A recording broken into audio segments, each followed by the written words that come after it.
بسم اللہ الرحمن الرحیم۔ السلام علیکم۔ ہمارے چینل سیرت النبی میں آپ سب کا ویلکم کرتے ہیں۔ ہمارے پیارے نبی محمد مصطفیٰ صلی اللہ علیہ وسلم کے زندگی کے واقعات پیدائش سے لے کر وفات تک ہم آپ سب کو واقف کروائیں گے۔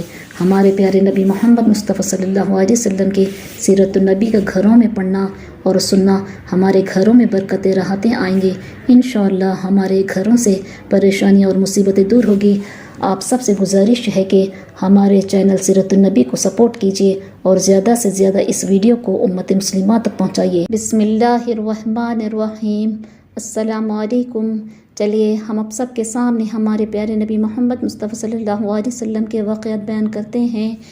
رسول اللہ صلی اللہ علیہ وسلم حضرت جبرائیل علیہ السلام کے دوبارہ آنے کا انتظار فرمانے لگے، جن کے بارے میں ورقہ ابن نوفل نے بتلایا تھا کہ یہ وہی عظیم فرشتہ ہے جو حضرت موسیٰ علیہ السلام کے پاس آیا تھا، اور جن کے بارے میں حضرت خدیجہ رضی اللہ تعالیٰ عنہ نے بھی رسول اللہ صلی اللہ علیہ وسلم کو اطمینان دلایا تھا کہ وہ خدا کے فرشتے ہیں۔ آپ کا انتظار بڑھتا چلا گیا، مگر نہ حضرت جبرائیل علیہ السلام آئے نہ آپ کے پاس وحی آئی۔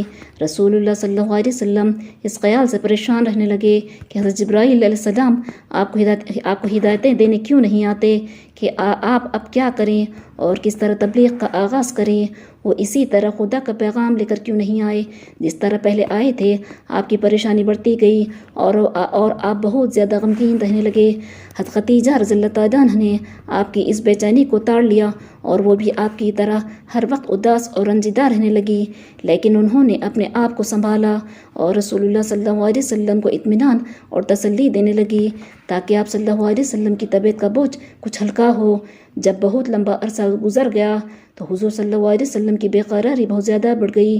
آپ بے چینی میں اس ٹیلے پر چڑھتے اور آپ کا دل بے حد پریشان ہو گیا، یہاں تک کہ آپ بے قراری کے عالم میں پہاڑوں کے درمیان ادھر سے ادھر پھرتے۔ کبھی آپ اوپر چڑھ جاتے اور آپ کا دل چاہتا کہ یہاں سے خود کو نیچے گرا دے، مگر جب بھی آپ پہاڑوں کے درمیان پہنچتے اور ایسا کرنا چاہتے تو اچانک حضرت جبرائیل علیہ السلام ظاہر ہوتے اور کہتے، محمد صلی اللہ علیہ وسلم آپ خدا کے رسول ہیں اور میں آپ کا دوست اور بھائی ہوں۔ رسول اللہ صلی اللہ علیہ وسلم کا قلب مبارک کتنی تکلیف محسوس کر رہا تھا، وہی رک جانے سے آپ کی روح مبارک کتنی بے چین تھی۔ وہی کے رک جانے کے زمانے میں ایسا 2-3 دفعہ ہوا اور حضور صلی اللہ علیہ وسلم کی بے قراری بڑھتی چلی گئی۔ آپ صلی اللہ علیہ وسلم 1 مہینے تک غار حرا میں قیام فرمایا اور خدا کی عبادت مشغول رہے۔ آخر خدا نے آپ صلی اللہ علیہ وسلم پر اپنا فضل فرمایا۔ آپ 1 مہینے تک غار حرا میں رہنے کے بعد ایک روز واپس تشریف لا رہے تھے کہ اچانک آپ صلی اللہ علیہ وسلم کو ایک آواز سنائی دی۔ آپ صلی اللہ علیہ وسلم نے آگے پیچھے دائیں بائیں ہر طرف دیکھا مگر کچھ نظر نہ آیا۔ پھر آپ صلی اللہ علیہ وسلم نے اوپر کو نظر اٹھائی تو دیکھا کہ وہی فرشتہ سامنے ہے جو غار حرا میں آیا تھا، یعنی حضرت جبرائیل علیہ السلام، مگر اس دفعہ وہ زمین اور آسمان کے درمیان ایک کرسی پر بیٹھے ہوئے تھے۔ رسول اللہ صلی اللہ علیہ وسلم پر بہت زیادہ ڈر اور خوف کا عالم طاری ہو گیا۔ آپ ڈرتے اور کانپتے ہوئے اپنے گھر تشریف لائے اور حضرت خدیجہ رضی اللہ تعالیٰ عنہ سے فرمایا، مجھے چادر اڑاؤ اور مجھ پر ٹھنڈا پانی ڈالو۔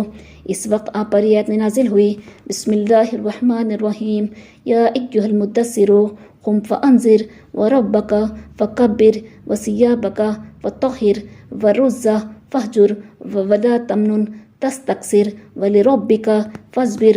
ترجمہ، اے کپڑے کے اڑنے والے اٹھو، یعنی اپنی جگہ سے اٹھو یا یہ مستعد ہو، پھر کافروں کو ڈراؤ اور اپنے رب کی بڑائیاں بیان کرو اور اپنے کپڑوں کو پاک رکھو اور بتوں سے الگ رہو جس طرح کہ اب تک الگ ہو، اور کسی کو اس غرض سے مت دو کہ دوسرے وقت زیادہ معاوضہ چاہو، اور پھر انظار میں جو ایذا پیش آئے اس پر اپنے رب کی خوشنودی کے واسطے صبر کیجیے۔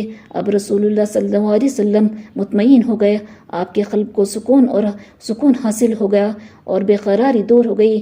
جب حضرت خدیجہ رضی اللہ تعالیٰ عنہ کو اس کی خبر ہوئی تو وہ بھی پوری طرح آپ کی خوشی میں شریک ہوئی، کیونکہ وہ اپنے شوہر کے لیے جس بات کی تمنا اور دعا کر رہی تھی وہ پوری ہو گئی تھی۔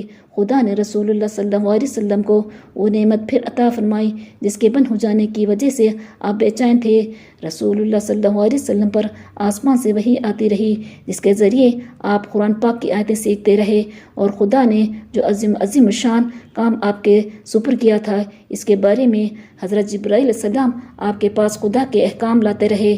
حضرت جبرائیل علیہ السلام نے رسول اللہ صلی اللہ علیہ وسلم کو وضو کرنے اور نماز پڑھنے کے طریقے سکھلائے۔ ایک مرتبہ جب کہ آپ مکے کے اس حصے میں تھے جو بلندی پر ہے، حضرت جبرائیل علیہ السلام آپ کے پاس آئے اور آپ کے سامنے وضو کی تاکہ آپ دیکھ لیں کہ نماز کے لیے کس طرح پاکی حاصل کی جاتی ہے۔ چنانچہ اس کے بعد رسول اللہ صلی اللہ علیہ وسلم اسی طرح وضو کی جیسے حضرت جبرائیل علیہ السلام کو کرتے دیکھا تھا۔ پھر حضرت جبرائیل علیہ السلام نے کھڑے ہو کر نماز پڑھی۔ رسول اللہ صلی اللہ علیہ وسلم نے حضرت جبرائیل علیہ السلام کے ساتھ اس طرح نماز پڑھی کہ حضرت جبرائیل علیہ السلام امام تھے اور آپ مقتدی۔ اس کے بعد حضرت جبرائیل علیہ السلام واپس چلے گئے۔ رسول اللہ صلی اللہ علیہ وسلم حضرت خدیجہ رضی اللہ تعالیٰ عنہ کے پاس آئے اور ان کے سامنے اسی طرح وضو کی جیسے حضرت جبرائیل علیہ السلام نے کی تھی تاکہ انہیں بھی معلوم ہو جائے کہ نماز کے لیے کس طرح پاک ہونا چاہیے۔ چنانچہ آپ صلی اللہ علیہ وسلم کو دیکھ کر حضرت خدیجہ رضی اللہ تعالیٰ عنہ نے بھی اسی طرح وضو کی۔ اس کے بعد رسول اللہ صلی اللہ علیہ وسلم کھڑے ہوئے اور نماز پڑھی۔ حضرت خدیجہ رضی اللہ تعالیٰ عنہ آپ کے پیچھے اسی طرح نماز پڑھ رہی تھی جس طرح رسول اللہ صلی اللہ علیہ وسلم نے حضرت جبرائیل علیہ السلام کے پیچھے نماز پڑھی تھی۔ اب ہم اس واقعے کو ختم کرتے ہیں۔ انشاءاللہ ہم نیکسٹ ویڈیو میں ان واقعات کو بیان کریں گے۔ اگر ہماری ویڈیو آپ سب کو پسند آئی تو لائک شیئر کریے اور سبسکرائب کریے۔ اللہ حافظ۔